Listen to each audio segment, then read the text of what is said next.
Guys skip ചെയ്യരുത്. എനിക്കൊരു important കാര്യം നിങ്ങളോട് പറയാനുണ്ട്. I'm pregnant. ഞാൻ 5 months pregnant ആണ്.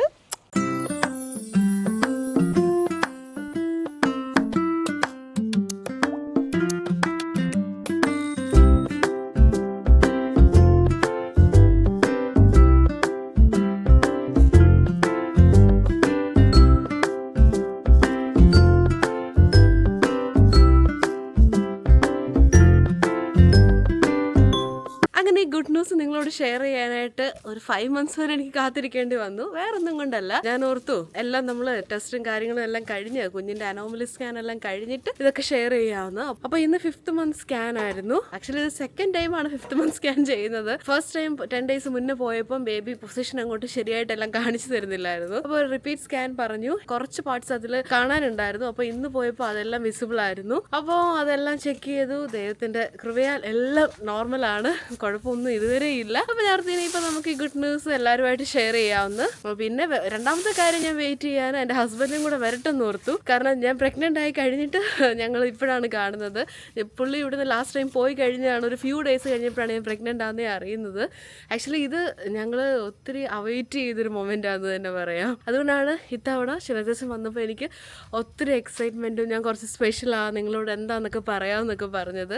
അപ്പോൾ എന്താ പറയണ്ടേ, എങ്ങനെ എക്സ്പ്രസ് ചെയ്യണമെന്ന് എനിക്ക് അറിയത്തില്ല. We are very happy. ഇനിയുള്ള വിശേഷങ്ങളും കാര്യങ്ങളൊക്കെയാണ് നിങ്ങളോട് ഷെയർ ചെയ്യുക. എനിക്ക് ഈ ഒരു പ്രഗ്നൻസി ജേണിയെ കുറിച്ച് കുറേ കാര്യങ്ങൾ സംസാരിക്കാനുണ്ട്. കാരണം നിങ്ങൾക്കറിയാം, ഞാനിപ്പോൾ ഇവിടെ ഒറ്റയ്ക്കാണ്, എൻ്റെ ഫാമിലിയോ ആരും ഇവിടെ ഇല്ല. അപ്പോൾ ഈ 5 months ഞാൻ എങ്ങനെയായിരുന്നു, എങ്ങനെ മാനേജ് ചെയ്തു എന്നൊക്കെ അറിയാം. ചിലർക്കൊക്കെ ആഗ്രഹം കാണുമായിരിക്കും. അപ്പോൾ നമുക്ക് അതിനെക്കുറിച്ചൊക്കെ കുറച്ച് സംസാരിക്കാം. അപ്പോൾ ഞാൻ പറഞ്ഞതുപോലെ തന്നെ എൻ്റെ ഈ 5 months ജേർണി എന്ന് പറയുന്നത് എല്ലാവരെ പോലെ, ബാക്കിയുള്ള എല്ലാ പ്രഗ്നന്റ് ലേഡീസിനെ പോലെ തന്നെ ഇത്രയ്ക്ക് ഈസി ആയിട്ടുള്ള ഒരു ജേർണി അല്ലായിരുന്നു. എന്ന് പറഞ്ഞാൽ എക്സ്ട്രീം സിവിയർ ആയിട്ട് എനിക്ക് പറ്റാത്ത പോലെ, സഹിക്കാൻ പറ്റാത്ത പോലെ ഒന്നും ഇല്ലായിരുന്നു. അപ്പൊ ഞാൻ ഈ പ്രഗ്നന്റ് ആണെന്ന് അറിഞ്ഞത് തന്നെ ചെറുതായിട്ട് എന്തോ മനസ്സിൽ തോന്നി, ആണോ അല്ലയോ. അങ്ങനെ ഞാൻ ചുമ്മാ ചെയ്തപ്പോ ഓക്കെ, ചെറിയൊരു ലൈൻ വന്നു. അപ്പൊ നമുക്ക് അതിൽ ട്രസ്റ്റ് ചെയ്യാൻ പറ്റില്ലല്ലോ. അപ്പൊ ഞാൻ ഒരു 3 പ്രാവശ്യം ചെയ്തു കഴിഞ്ഞിട്ട് ഞാൻ ഇങ്ങനെ വെയിറ്റ് ചെയ്തു, ഒരു 1 week കഴിയട്ടെ. അത് കഴിഞ്ഞ് ഒന്നും കൂടെ നമുക്ക് പ്രോപ്പറായിട്ട് ഒരെണ്ണം വാങ്ങിച്ച് ടെസ്റ്റ് ചെയ്തിട്ട് കൺഫേം ചെയ്തിട്ട് എല്ലാവരോടും പറയാമെന്ന്. ഈവൻ ഞാൻ ഷിനജസിനോട് പോലും ആ ടൈമിൽ പറഞ്ഞില്ലായിരുന്നു. അപ്പൊ അങ്ങനെ ഞാൻ വെയിറ്റ് ചെയ്തു.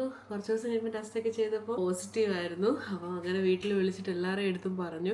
ആക്ച്വലി എല്ലാവരും വെയിറ്റ് ചെയ്തിരിക്കുന്ന ഒരു കാര്യം ആയതുകൊണ്ട് തന്നെ എല്ലാവരും വളരെ ഹാപ്പി ആയിരുന്നു. നമ്മളിപ്പം മാരേജ് കഴിഞ്ഞിട്ട് തന്നെ 5.5 years ആയിട്ടുണ്ട്. അപ്പം അറിയാലോ നമ്മുടെ പേരൻസ് ഒക്കെ എത്ര എക്സ്പെക്ട് ചെയ്യുമെന്ന്. നമ്മളിപ്പം പ്ലാൻ ചെയ്യുന്നില്ലെങ്കിൽ പോലും അവർക്ക് ആ ഒരു എക്സ്പെക്ടേഷൻ ഒത്തിരി വലുതായിരിക്കുമല്ലോ. അപ്പൊ അങ്ങനെ വിളിച്ചു പറഞ്ഞപ്പോൾ എല്ലാവരും വളരെ ഹാപ്പി ആയിരുന്നു. ഞങ്ങളും ഒത്തിരി ഹാപ്പി ആയിരുന്നു. പിന്നെ ആകെ ഉണ്ടായിരുന്ന ഒരു വിഷമം എന്ന് പറഞ്ഞാൽ ശനിദാസം പോയി തിരിച്ച് ആ സമയത്ത് വന്നിട്ട്. അപ്പോൾ ഓർത്ത് കുറച്ച് ദിവസം കൂടെ നിൽക്കുമായിരുന്നെങ്കിൽ ആ ഒരു സ്പെഷ്യൽ മൊമെന്റ് നമ്മൾ ഒരുമിച്ച് കാണുന്നതും അറിയുന്നതിന്റെ അത്ര ഹാപ്പിനെസ് ഇല്ലല്ലോ നമ്മൾ രണ്ടിടത്ത് ഇരിക്കുമ്പോൾ. അപ്പോൾ അങ്ങനത്തെ ഒരു ചെറിയൊരു വിഷമം അന്നേരം ഉണ്ടായി. പക്ഷേ ഓക്കെ, ഞാനോട് നമുക്ക് എല്ലാം കൂടെ ഒരുമിച്ച് കിട്ടത്തില്ല, അപ്പോൾ കിട്ടുന്നതിൽ സന്തോഷം കണ്ടെത്തുക, അങ്ങനെ ചിന്തിച്ചു. അപ്പോൾ ഞാനത് പ്രഗ്നൻസി പോസിറ്റീവ് ആണെന്ന് അറിഞ്ഞു.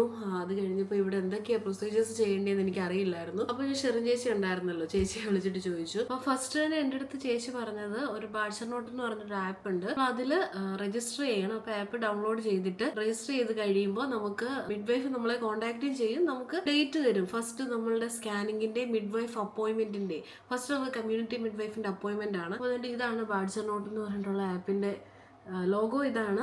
നമുക്കത് ഓരോരുത്തർക്കും പേഴ്സണലാണ്. നമുക്കൊരു പിന്നൊക്കെ കാണും, നമ്മുടെ എല്ലാ ഡീറ്റെയിൽസും സ്കാനിങ്ങിന്റെ അപ്പോയിന്റ്മെന്റ്സിന്റെ എല്ലാം അതിൽ കാണും. അങ്ങനെ എന്നെ മിഡ് വൈഫ് വിളിച്ചിട്ട് ഇങ്ങനെ എൻ്റെ കാര്യങ്ങളും ലാസ്റ്റ് പീരീഡ് ഡേറ്റും കാര്യങ്ങളും എല്ലാം അവർ ചോദിച്ചു. എന്നിട്ട് അവർ പറഞ്ഞു, ഓക്കെ ഇത്ര വീക്സ് ആയിട്ടുണ്ടല്ലോ, അപ്പോൾ ഇന്ന ദിവസമാണ് നിങ്ങളുടെ സ്കാനിങ്, അതെല്ലാം ബാഡ്സർ നോട്ടിൽ അപ്ഡേറ്റ് ആകും എന്നെല്ലാം പറഞ്ഞു തന്നു. അപ്പം നമ്മൾ പ്രഗ്നൻ്റ് ആണെന്ന് അറിഞ്ഞു. പക്ഷെ നമുക്ക് ഇത് ഏത് നോർമൽ പ്രഗ്നൻസി ആണോ അതോ എക്ടോപിക് ആണോ, കുഞ്ഞിന് ഹാർട്ട് ബീറ്റ് ഉണ്ടോ, ആ കാര്യങ്ങളൊക്കെ അറിയുന്നിടം വരെ നമുക്ക് ഭയങ്കര ടെൻഷനാണല്ലോ. എനിക്കും അതുപോലെ തന്നെയായിരുന്നു. ഓക്കെ, അതുകൊണ്ട് തന്നെ പ്രഗ്നൻ്റ് ആണെന്ന് അറിഞ്ഞപ്പോൾ ഭയങ്കര സന്തോഷമായിരുന്നെങ്കിലും സത്യം പറഞ്ഞാൽ അത് കഴിഞ്ഞിട്ട് എനിക്കങ്ങോട്ട് ഡൈജസ്റ്റ് ആകുന്നില്ലായിരുന്നു. എനിക്കിതെല്ലാം അറിയാതെ എനിക്കൊന്നും സത്യം പറഞ്ഞാൽ തുറന്ന് എനിക്ക് സന്തോഷിക്കാനേ പറ്റിയിട്ടില്ല. നാട്ടിലായിരുന്നെങ്കിൽ പ്രൈവറ്റിലെങ്കിലും പോയി നമുക്ക് ഒരു സ്കാനൊക്കെ ചെയ്ത് കാര്യങ്ങളൊക്കെ അറിയാമായിരുന്നു. പക്ഷേങ്കിൽ ഇവിടെ ആയതുകൊണ്ട് ഇവിടെ ചെയ്യാമായിരിക്കും, പക്ഷെ ഞാൻ ഒറ്റയ്ക്കൂടെ അല്ലേ. അപ്പോൾ ഞാൻ ഓർത്ത് വെയിറ്റ് ചെയ്യുക. പിന്നെ നന്നായിട്ട് പ്രാർത്ഥിച്ചു, ദൈവം തന്നത് ആരോഗ്യത്തിന് തരട്ടെ എന്ന് പ്രാർത്ഥിച്ചു. അങ്ങനെ 12 വീക്സ് വരെ കാത്തിരിക്കേണ്ടി വന്നില്ല. എനിക്ക് അതിന് മുമ്പേ സ്കാനിങ്ങിന് പൊടിയതായിട്ട് വന്നു. ബിക്കോസ് എനിക്ക് ഒരു ദിവസം ഞാൻ വർക്ക് പ്ലേസിൽ ആരുടെടുത്തും പറഞ്ഞില്ലായിരുന്നു, ഞാൻ ഒരു ഫസ്റ്റ് സ്കാൻ കഴിഞ്ഞിട്ട് പറയാമെന്ന്.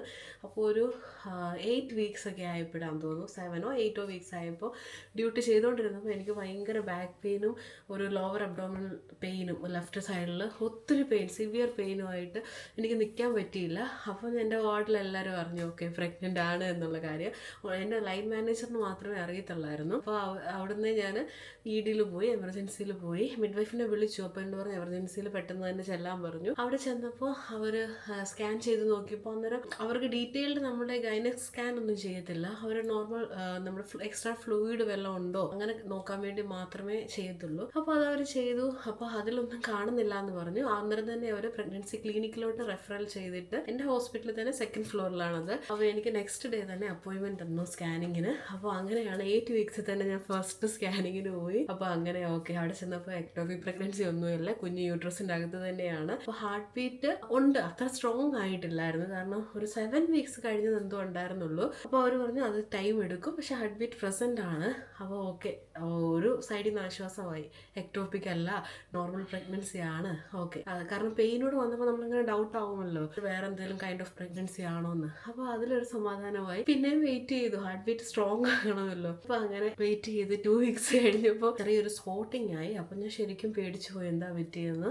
അപ്പോൾ ഞാൻ ഓർത്തു കുറച്ച് നേരം വെയിറ്റ് ചെയ്യുക, ബിക്കോസ് എനിക്ക് 2 വീക്സ് കൂടെ കഴിഞ്ഞാൽ, 2 വീക്സ് ഇല്ലായിരുന്നു അതിന് മുന്നേ തന്നെ ഫ്യൂ ഡേയ്സ് കഴിഞ്ഞാൽ എനിക്ക് എൻ്റെ കമ്മ്യൂണിറ്റി മിഡ് വൈഫിൻ്റെ അപ്പോയിൻമെൻറ്റ് ഉണ്ടെന്ന് എനിക്കറിയാമല്ലോ. അപ്പോൾ ഞാൻ ഓർത്ത് വെയിറ്റ് ചെയ്യാം, അവിടെ ചെന്ന് കഴിഞ്ഞിട്ട് അവരോട് ഇത് പറയാമെന്ന്. അപ്പോൾ അവിടെ ചെന്നപ്പോൾ സത്യം പറഞ്ഞാൽ അവരെന്നോട് പറഞ്ഞു അങ്ങനെ വെയിറ്റ് ചെയ്യാൻ പാടില്ലായിരുന്നു, സ്പോട്ടിങ് കാര്യങ്ങളൊക്കെ ഉണ്ടെങ്കിൽ നമ്മൾ പെട്ടെന്ന് തന്നെ അവിടെ ക്ലിനിക്കിൽ പോയി കാണിക്കണമായിരുന്നു എന്ന് പറഞ്ഞു. അപ്പോൾ ഞാൻ ഇച്ചിരി ടെൻഷനായി.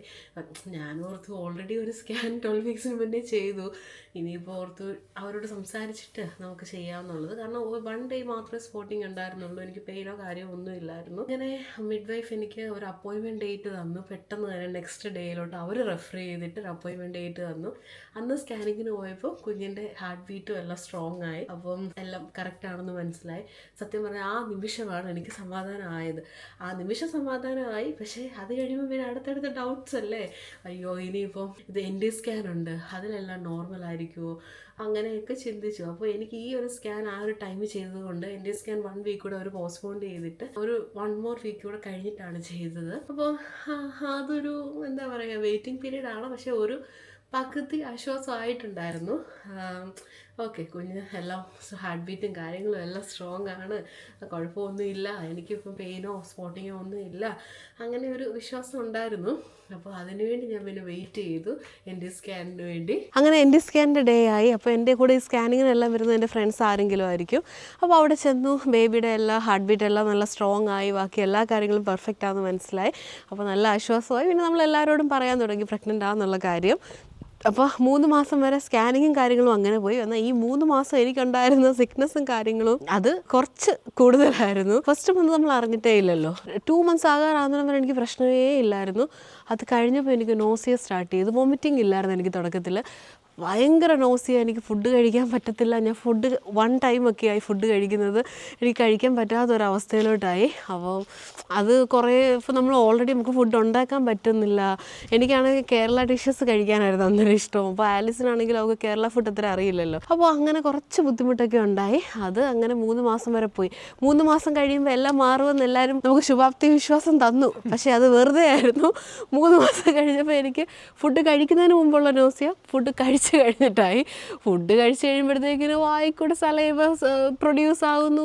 ഒത്തിരി ഭയങ്കര ബുദ്ധിമുട്ടായി. എനിക്ക് ഒത്തിരി വിഷമമായി. എന്താ വിശക്കുന്നുണ്ട്, കഴിച്ചു കഴിഞ്ഞാൽ പിന്നെ ഇതാണല്ലോ അവസ്ഥ. ഞാനപ്പോൾ ആശ്വസിച്ചു, ഈ 3 മാസവും ബ്രഷ് ചെയ്യുമ്പോഴൊന്നുള്ള പ്രശ്നമില്ല. കാരണം അമ്മ എന്നോട് എപ്പോഴും ചോദിക്കുമായിരുന്നു ബ്രഷ് ചെയ്യുമ്പോഴൊക്കെ നിനക്ക് ബുദ്ധിമുട്ടുണ്ടോയെന്ന്. പക്ഷേ 4 മാസം അങ്ങോട്ട് തുടങ്ങാനിരുന്നു. എനിക്കൊന്ന് 3 കഴിഞ്ഞു, ആ സമയം തൊട്ട് എനിക്ക് പ്രോപ്പറായിട്ട് ഇതുവരെ ബ്രഷ് ചെയ്യാൻ പറ്റിയിട്ടില്ല. കാരണം എനിക്ക് ഒത്തിരി വോമിറ്റിംഗ് ആയിരിക്കും രാവിലെ ബ്രഷ് ചെയ്യുമ്പോഴും എല്ലാം അതിപ്പോഴും കണ്ടിന്യൂ ആയിക്കൊണ്ടേ ഇരിക്കുവാണ്. എൻ്റെ വോമിറ്റിംഗ് എന്ന് പറഞ്ഞാൽ രാവിലെയാണ്. ബ്രഷ് ചെയ്യുന്ന ടൈമിൽ രാവിലെ എഴുന്നേറ്റ് വരുമ്പോൾ ഒത്തിരി നോസിയേറ്റഡ് ആയിരിക്കും. സ്റ്റിൽ അങ്ങനെ തന്നെയാണ്. അപ്പോൾ ഒരു വോമിറ്റിംഗ് എപ്പിസോഡും ഒക്കെ ഉണ്ട്. അപ്പോൾ ഇങ്ങനെയാണ് ഇപ്പോഴത്തെ ഇത് പോയിക്കൊണ്ടിരിക്കുന്നത്. പിന്നെ നല്ല കാലുവേദന, ഇടയ്ക്ക് നടുവേദന എല്ലാം ഉണ്ട്.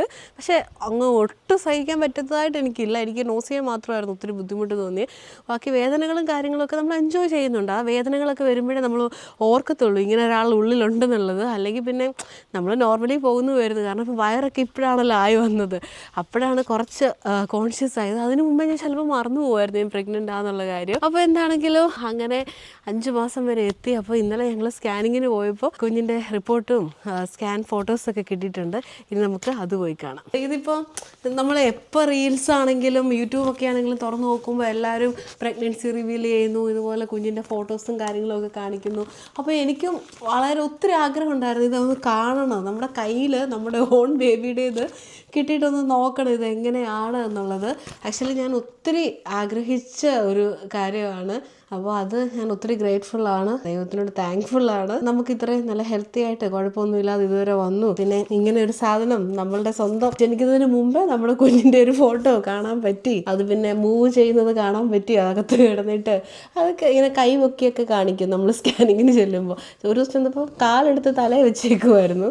അപ്പോൾ അതൊക്കെ കാണുമ്പോൾ ഒത്തിരി ക്യൂട്ടായിരുന്നു. അപ്പോൾ ഞാൻ നിങ്ങളെ ഫോട്ടോ കാണിച്ചു തരാം. സോ ഇതാണ് എൻ്റെ ബേബി. ഇത് കുഞ്ഞു മുഖം. പിന്നെ ഇവിടെ കാല് മടക്കി വെച്ചിട്ടുണ്ട്. ഈ കാല് ആദ്യം തലയുടെ മേളിലായിരുന്നു. പിന്നെ എന്നെ ഇട്ട് ചാടിച്ചപ്പം കുട്ടി കാലങ്ങോട്ട് മാറ്റി വെച്ചു. അങ്ങനെ അപ്പോൾ ഇതാണ് കുഞ്ഞിൻ്റെ ഫോട്ടോസ് നമുക്ക് കിട്ടിയത്. ഇത് റീസെൻറ്റ് ലേറ്റസ്റ്റ് ആയിട്ട് കിട്ടിയതാണ്. പിന്നെ വേറെ ഒരു സ്കാനോട് ചെയ്തപ്പോൾ ഇതിലൊരു ക്യൂട്ട് ഫോട്ടോ ഉണ്ട്. അപ്പോൾ അതുകൂടെ ഞാൻ നിങ്ങളെ കാണിച്ചു തരാം. ഇത് ഒത്തിരി ക്യൂട്ടാണ്. കുഞ്ഞിൻ്റെ കാല് ഇങ്ങനെ അവർക്ക് അതൊരു ക്യൂട്ടായിട്ട് തോന്നി. അത് കാല് രണ്ടും പൊക്കി കാണിച്ചപ്പോൾ അപ്പോൾ അവരെനിക്കത് എടുത്തു തന്നതാണ്. നമുക്കിവിടെ അവരോട് പറയാതെ തന്നെ നമുക്ക് ഫോട്ടോസ് ഇങ്ങനെ എടുത്തു തരും. പക്ഷേ വീഡിയോ ഒന്നും അലൗഡ് അല്ല ഇവിടെ. അപ്പോൾ അതൊരു വല്ലാത്ത ഫീൽ തന്നെയാണ്. ആക്ച്വലി ഇപ്പോഴും സത്യം പറഞ്ഞാൽ കംപ്ലീറ്റ്ലി ഞാൻ ഒരു അമ്മയാകാൻ പോവുക അല്ലെങ്കിൽ ഞങ്ങളുടെ പേരൻസ് ആകാൻ പോവുക എന്നുള്ളത് ഇപ്പോഴേ എനിക്ക് അക്സെപ്റ്റ് ചെയ്യാനായിട്ട് കംപ്ലീറ്റ്ലി പറ്റിയിട്ടില്ല. നമുക്ക് നമ്മുടെ ബോഡിയിൽ ഇത്രയും വലിയ മാറ്റങ്ങൾ നടക്കുന്നു എന്നൊക്കെ നമുക്ക് ഉൾക്കൊള്ളാൻ പറ്റിയിട്ടില്ല. ഇത് പറഞ്ഞപ്പോഴാണ് ഞാൻ ഒരു കാര്യം ഓർത്തത്. ഉൾക്കൊള്ളാൻ പറ്റാത്തതിൻ്റെ വലിയൊരു എക്സാമ്പിൾ ലാസ്റ്റ് സ്കാനിങ്ങിന് പോയപ്പോൾ ഞാൻ അവരുടെ അടുത്ത് പറയാം. അപ്പോൾ ഹസ്ബൻഡും ഉണ്ടല്ലോ. അപ്പം പുള്ളി ഇപ്പം അവർ അനോമലി സ്കാനൊക്കെ ചെയ്യുമ്പോൾ ഓർഗൻസ് ആണ് അവർ കൂടുതൽ കോൺസെൻട്രേറ്റ് ചെയ്തിട്ട് അത് ഫോക്കസ് ചെയ്യും. അപ്പം കുഞ്ഞിങ്ങനെ കിടക്കുന്ന ഒരു ആംഗിൾ കിട്ടാനായിട്ട് അത്ര അവർ നോക്കത്തില്ല. നമ്മൾ ഇടയ്ക്കത് ചെയ്യുമ്പോൾ നമുക്ക് കാണാം. അപ്പോൾ ഞാനത് സ്കാനിങ് കഴിയാറായപ്പോൾ ഞാൻ അവരോട് പറയുക, സ്കാനിങ് കഴിയാറായപ്പോൾ ഓക്കെ ആണെങ്കിൽ ആ പേഷ്യൻറ്റിൻ്റെ ഒരു ഫുൾ ഇമേജ് ഫുൾ വ്യൂ ഒന്ന് കാണിച്ചു തരാമോ എങ്ങനെയാണ് കിടക്കുന്നതെന്ന്. അപ്പോൾ ഇവരെല്ലാവരും 2 പേരുണ്ട്, സോണോഗ്രാഫേഴ്സ് ഉണ്ട്, ഫിസിയോളജിസ്റ്റുണ്ട്. ഇവരെല്ലാവരും കൂടെ ചിരിക്കാൻ തുടങ്ങി. സത്യം പറഞ്ഞാൽ പെട്ടെന്ന് ഞാൻ മനസ്സിലാക്കിയില്ല എന്തിനാണ് ഇവർ ചിരിക്കുന്നതെന്ന്. അപ്പം ഞാൻ ഈ നഴ്സിംഗ് ഫീൽഡിലായതുകൊണ്ടും പിന്നെ ഇത് ഇത്ര ഉൾക്കൊണ്ട് വരുന്നതല്ലേ ഉള്ളൂ. അതുകൊണ്ട് തന്നെ ഞാൻ പറഞ്ഞത് ബേബിക്ക് പകരം പേഷ്യൻ്റ് എന്നാണ്. പേഷ്യൻറ്റിൻ്റെ ആ ഒരു ഫുൾ ഇമേജ് ഒന്ന് കാണിച്ചു തരാമോ എന്നാണ്. അപ്പോൾ അവർ ഭയങ്കര ശരിയായിരുന്നു. ഞാൻ പിന്നെ പറഞ്ഞു സോറി, ഞാനിവിടുത്തെ നഴ്സാണ്, അപ്പോൾ എൻ്റെ വായിൽ ബേബിന്ന് വരത്തില്ല, പേഷ്യൻ്റ് വരത്തുള്ളെന്ന്. അപ്പോൾ അങ്ങനെ വരെ ഒരു ഇൻസിഡൻറ്റ് അതിൻ്റെ ഇടയ്ക്ക് നടന്നു. എല്ലാം പതിയെ മാറും. അപ്പം ഇതായിരുന്നു നമ്മുടെ സ്കാനിങ്ങിൻ്റെ വിശേഷങ്ങളും കാര്യങ്ങളും. അപ്പോൾ ഇതുവരെ ഞാനിവിടെ പോയ സപ്ലിമെൻറ്റ്സിനും സ്കാനിങ്ങിനും എല്ലാം കൂടെ മൊത്തത്തിലായത് 0 പൗണ്ട്സാണ്. നാട്ടിലായിരുന്നെങ്കിൽ ഇപ്പോൾ എത്രത്തോളം പൈസ ആകുമെന്ന് എനിക്ക് അറിയില്ല, ഞാൻ എക്സ്പീരിയൻസ് ഇല്ല. ബട്ട് സ്റ്റിൽ നമുക്കൊരു ഊഹമുണ്ടല്ലോ ഇത്രയൊക്കെ ആകുമായിരിക്കുമെന്ന്. പക്ഷേ ഇവിടെ കംപ്ലീറ്റ്ലി നമുക്ക് ഫ്രീ ആണ്. ഇതിലാണ് നമ്മൾ നമ്മുടെ ടാക്സും ഇൻഷുറൻസും ഒക്കെ നമ്മൾ കുറച്ച് എങ്ങനെയെങ്കിലുമൊക്കെ ബെനിഫിറ്റ് ആക്കണമല്ലോ. അതിങ്ങനെയാണ് ആക്കിക്കൊണ്ടിരിക്കുന്നത്. എനിവേ ഞാൻ ഈ 5 മന്ത്സ് എങ്ങനെയൊക്കെയോ ഇങ്ങനെ പോയി. ഫ്രണ്ട്സ് ഉണ്ടായിരുന്നു, അവരുടെ സപ്പോർട്ട് ഉണ്ടായിരുന്നു. ഫാമിലി അവർ ഒത്തിരി അടുത്തില്ലെങ്കിലും അവർ സപ്പോർട്ടായിരുന്നു. പിന്നെ ഞാൻ തന്നെയാണ് ഹസ്ബൻഡിനോട് പറഞ്ഞത് ഇപ്പം വരണ്ട. ബിക്കോസ് നമുക്ക് എപ്പോൾ എനിക്ക് 5 മന്ത്സ് വരെ എനിക്ക് തോന്നിയില്ല എന്നെ കൊണ്ട് പറ്റാത്തൊരു ഡേ ഉണ്ടായിരുന്നു എന്ന്. പക്ഷേ നമുക്ക് ഏതെങ്കിലും ഒരു ദിവസം പറ്റത്തില്ല എന്ന് തോന്നുവാണെങ്കിൽ ഡെഫിനറ്റ്ലി അവർ വരണം. എനിവേ ഇപ്പോൾ പുള്ളിക്ക് വരണം എന്നുള്ളത് കൊണ്ട് പെട്ടെന്ന് കയറി വന്നു 1 മന്തിലേക്ക്.